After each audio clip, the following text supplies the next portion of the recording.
Spence, moving on Saturday night, so move away from the event we have on our shores in the UK. There's another huge fight in America.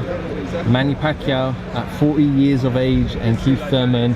Who would have thought Manny Pacquiao, who fought the likes of Barrera and Morales in his peak, is still around and is still beating the welterweights of today. How does that fight go on Saturday night? Do you know what? This is a weird one. If it was the Keith Thurman of a few years ago, I would heavily favour Keith Thurman to do a massive job on Manny Pacquiao. I'm not sure now because I remember him fighting Louis Collazo, getting hit with a body shot. Louis Collazo hurt you with a body shot. I'm not rightly sure, and I slightly favour Manny Pacquiao to win on points. Because Manny Pacquiao has been active and here is Thurman who's been inactive, and because of that then I'll slightly favour Manny Pacquiao because of the experience that he brings. He's still got a good chin. Keith Thurman was one time Keith Thurman. He was that knockout hellacious puncher, which of recent times I haven't seen that punching power. He's Josito Lopez and when I wasn't overly impressed with it. I know that could be like ring rust and everything else, could do that for a few years, but I slightly favour Manny Pacquiao to win this one on points. How long do you think Manny can go on?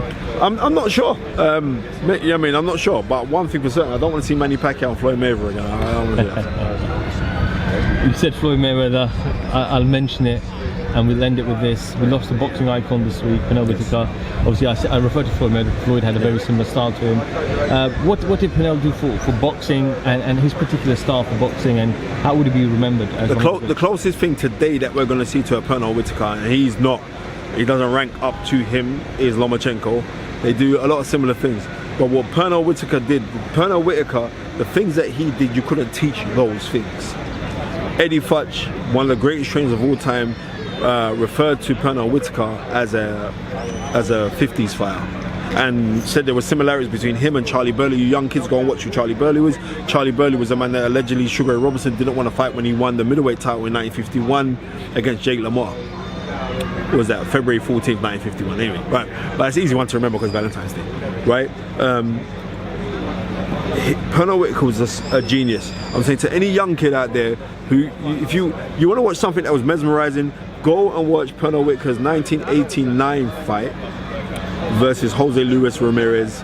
And if that fight, or you watch that and it don't give you goose pimples, in a similar way that I got goose pimples when I saw Floyd Mayweather destroy Arturo Gatti, I thought that was something incredible. Same way where I got goose pimples when I saw how easily Joe Kawasaki beat up Jeff Lacey. There are certain fights, when you see certain fights, you're gonna get like goose pimples to know that you're watching something special. I remember watching that fight because he lost the first fight, but it was a split decision. It was very dodgy. I think that fight was in France. And for him to, then he went on, he beat a guy called Greg Hogan. Greg Hogan was a really good fight because Greg Hogan beat Vinny Pazienza for the world title in they had a rubber match. Just the way that he boxed, Pernell was just absolutely incredible, a defensive genius.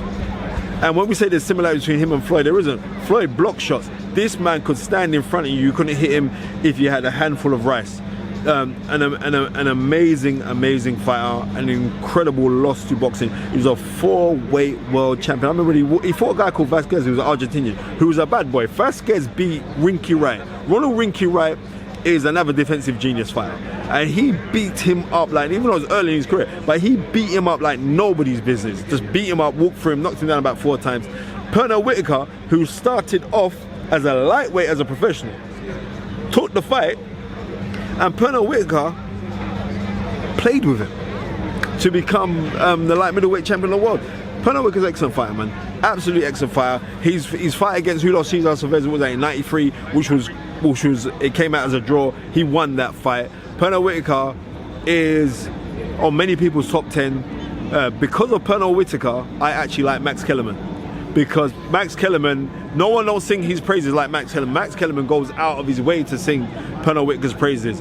And when I started to see Max Kellerman start, and this is years back, I said, oh, I actually like this guy Max Kellerman, you know, because a lot of people weren't giving Pernell the props that he should have been given, even though he's ranked pound for pound #1 fighter. But because he wasn't a concussive knockout puncher, out of his 40 wins, he had 17 knockouts. He wasn't concussive, but he hit hard enough.